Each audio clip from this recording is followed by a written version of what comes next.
பாரமா இருக்கிறது சுவிசேஷம் அறிவிக்கிறது. இரண்டாவது நம்ம பார்க்கும் பொழுது அது விசுவாசிகளுடைய பொறுப்பு.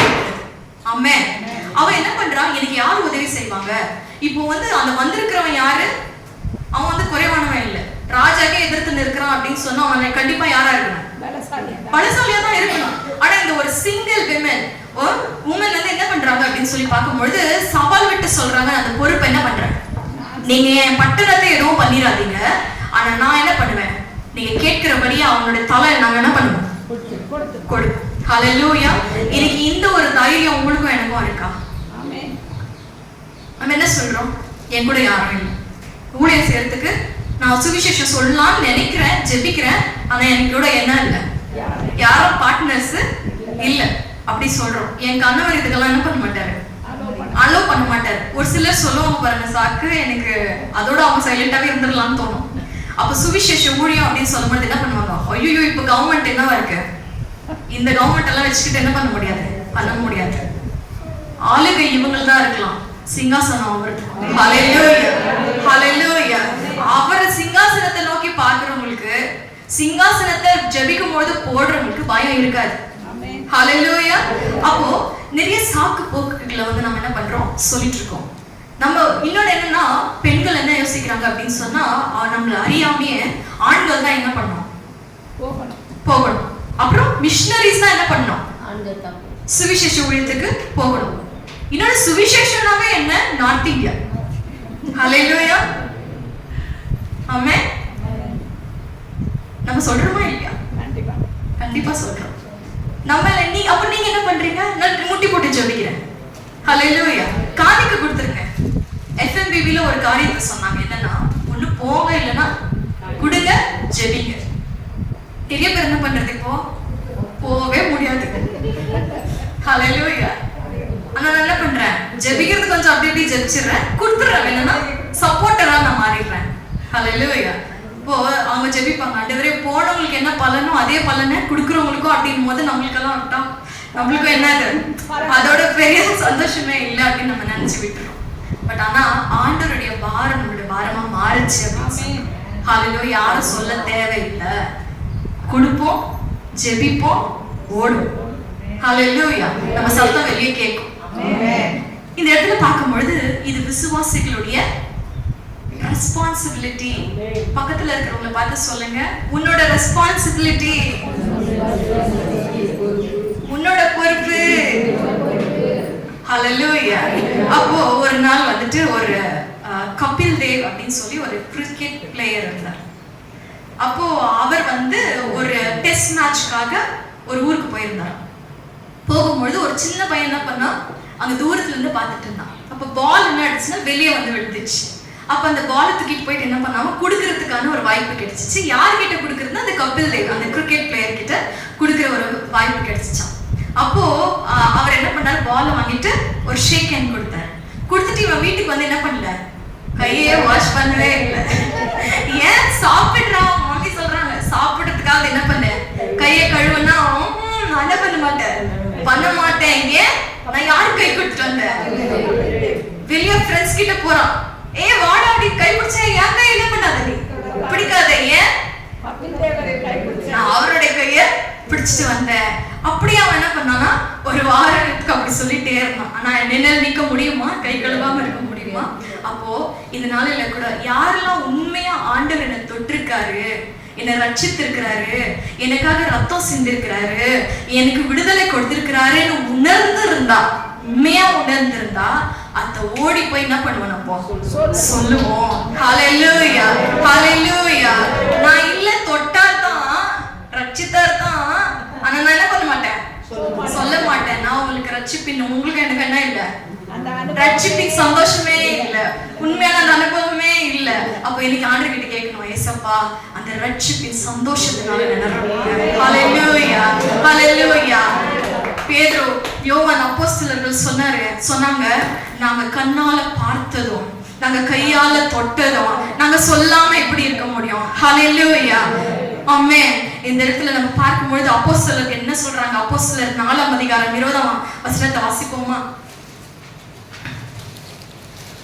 Acts chapter 4 and verses 20 ஒரு மிகுந்த ஒரு கடினமான ஒரு சிச்சுவேஷனுக்குள்ள போறாங்க. நம்ம ஜெப குறிப்பை நடத்தினாங்க அம்மா நல்லா. அதுல வந்து நிறைய பெர்சிக்யூஷன் வருது இல்லையா? அப்ப ஆதி திரு சபையில கூட அந்த மாதிரியான ஒரு பெர்சிக்யூஷன் வருது. அப்ப அப்போஸ்தலர்கள் என்ன சொல்றாங்க? 4:20 வாசிக்கலாங்களா? கேட்டவைகளையும் பேசாம எப்படி எங்களால இருக்க முடியும்? நாங்கள் பார்த்ததும் நாங்க கேட்டதும் எங்களால எப்படி பேசாம இருக்க முடியும்? ஹல்லேலூயா. இங்க இருக்கிறவங்க எத்தனை பேர் நம்ம ஆண்டவரோட தொடுதலை உணர்ந்திருக்கிறோம்? எத்தனை பேருக்கு பாஸ்டர் க்ரூஸ் திவாகர் அவங்க தெரியும்? பெங்களூர்ல இருக்காங்க, நம்ம கர்நாடகால தான் இருக்கிறாங்க. அவங்க சொன்னாங்க அவங்க சபையில அவங்க என்ன பண்ணுவாங்களாம், 5 வருஷத்துக்கு மேல ஒரு ஆத்மாவை என்ன பண்ண மாட்டாங்களாம், வச்சுக்க மாட்டாங்க. அவர் சொல்றாரு, எதுக்கு நான் உன்னை வச்சுக்கணும்? நீ அபிஷேகத்துல நல்லா நிரம்பி இங்கிருந்து அந்த சேர் உடைச்சு, அங்கிருந்து இங்க ஜம்ப் பண்ணி இந்த பக்கம் இருக்கிற சேர் உடைச்சு வரவங்க ஆத்மாக்களுக்கு சேர் இல்லாம பண்றதுக்கா 5 வருஷம் ஆச்சா? போய் கர்த்தருக்காக ஊழியம் செய். ஹல்லேலூயா. ஏதோ ஒரு இடத்துல போய் ஹவுஸ் சர்ச் ஆரம்பி. ஹல்லேலூயா. அப்போ இந்த இடத்துல நிறைய சாக்கு போக்கு சொல்லிட்டு தான் நம்ம உட்கார்ந்துருக்கிறோம். ஆதி திரு சபையில எப்படி நடந்துச்சு தெரியுமா? விசுவாசிகளால தான் சபைகள் உருவாக்கப்பட்டுச்சு. ஹல்லேலூயா. ஊழியக்காரால அப்போஸ்தலர்களாக நீங்க வீட்டுக்கு போய் உங்களுக்கு ஒரு ஹோம்வொர்க் என்ன தெரியுமா? வீட்டுக்கு போய் வாசிச்சு பாருங்க, யார் வந்து சபைகளை ஸ்தாபித்தாங்க. அதாவது நேரடியா அப்போஸ்தலர்கள் எல்லாம் ஸ்தாபித்தாங்க. ஆனா நேரடியா ஸ்தாபித்தார்களா இல்ல விசுவாசிகளை கொண்டு ஸ்தாபிக்கப்பட்டுச்சா அப்படின்னு நீங்க வாசிச்சு பார்த்தீங்கன்னா ஏறக்குறைய எல்லா சபைகளும் விசுவாசிகளை கொண்டுதான் ஸ்தாபிக்கப்பட்டிருக்கிறது. ஹல்லேலூயா. அப்ப இங்க இருக்கிற யாரும் வயசான தாத்தா இங்க எல்லாம் அம்மாவார்கள் இருக்கிறீங்க, அம்மாவா இருக்கலாம், சிறு பிள்ளைகளா இருக்கலாம், உங்களை கொண்டுதான் என்ன கொண்டுதான் கர்த்தர் சபைகளை ஸ்தாபிக்க போகிறாரு. ஹல்லேலூயா. ஆமென். இந்த இடத்துல சொல்றாங்க, நாங்க கேட்டதோ நாங்க வந்து பார்த்ததோ நாங்க பேசாம எப்படி இருக்க முடியும்? எல்லாரும் சொல்றாங்க, ஜென்ஸ் எல்லாம் லேடிஸ் எல்லாம் என்ன பண்ண முடியாது, பேசாம இருக்கவே முடியாது. இப்ப நம்ம சொல்ல என்னாலயும் பேசாம இருக்க முடியாது. ஹல்லேலூயா. ஏன்னா நான் அவரை பார்க்கிறேன், நான் அவரை அனுபவிக்கிறேன், என்னால என்ன பண்ண முடியாது, பேசாம இருக்க முடியாது. ஹல்லேலூயா. அப்போ நம்ம வந்து பார்க்கிறோம் பவுல் என்ன சொல்லுகிறார். ரோமர் 1ஆம் அதிகாரம் 14-16 வாசிக்கலாம். ரோமர் 1ஆம் அதிகாரம் 14 வசனத்தை வாசிக்கலாங்களா? கிரேக்கருக்கும் மற்ற அந்நியர்களுக்கும் ஞானிகளுக்கும் மூடருக்கும் நான் கடனாளியா இருக்கிறேன். ஆகையால் ரோமாபூரில் இருக்கிற உங்களுக்கும் என்னால் இயன்ற மட்டும் சுவிசேஷத்தை பிரசங்கிக்க விரும்புகிறேன்.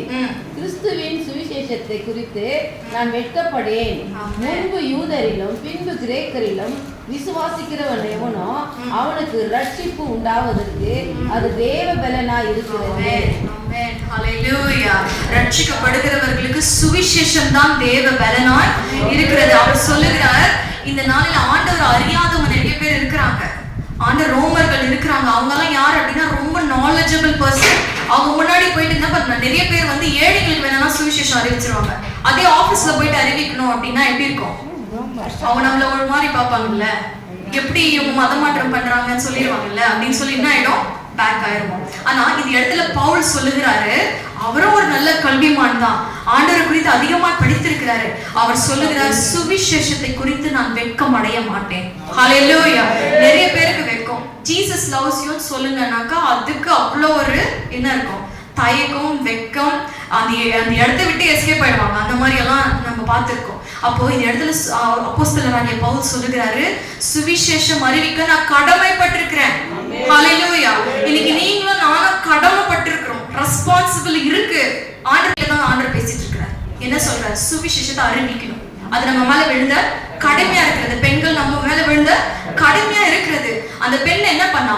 ஞானமுள்ள ஸ்திரீ என்ன பண்ணா? புத்தி உள்ள ஸ்திரீ என்ன பண்ணா? took responsible. ஹல்லேலூயா. அப்போ ரெஸ்பான்சிபிள் எடுத்துட்டு பேசிட்டே இருக்கலாமா? இல்ல, செயல்படணும். ஹல்லேலூயா. செயல்பட்டா மட்டும் தான் என்ன பண்ண முடியும், ரிசல்ட் பார்க்க முடியும். அப்ப இந்த இடத்துல நம்ம பார்க்கிறோம், கொரிந்தியர் 1 கொரிந்தியர் 9ஆம் அதிகாரம் 16 வசனத்தை எடுத்துக்கோ. சுவிசேஷத்தை நான் பிரசங்கித்து வந்தும் மேன்மை பாராட்ட எனக்கு இடமில்லை. அது என்மேல் விழுந்த கடமையாய் இருக்கிறது. சுவிசேஷத்தை நான் பிரசங்கியாதிருந்தால் எனக்கு ஐயோ. ஆமென். ஹல்லேலூயா. எல்லாரும் இந்த வார்த்தையை சொல்லலாமா? சுவிசேஷத்தை நான் பிரசங்கியாமல் இருந்தால் எனக்கு ஐயோ. ஆமென். நீங்களே மாட்டிக்கிட்டீங்க, நம்மளே மாட்டிக்கிட்டோம். எனக்கு ஐயோ. சுவிசேஷத்தை என்ன பண்ணணும்? இனிமே அறிவிக்கணும். ஹல்லேலூயா. நான் அந்த பொறுப்பை எடுக்கிறேன். சுவிசேஷம் அறிவிக்கிறதான அந்த பொறுப்பை நான் என்ன பண்றேன்? எடுக்கிறேன். அப்போ இந்த இடத்துல ரெண்டாவது பாயிண்ட் என்ன? முதலாவது என்ன பார்த்தோம்? அது தேவனுடைய பாரமா இருக்கிறது. இரண்டாவது விசுவாசிகளுடைய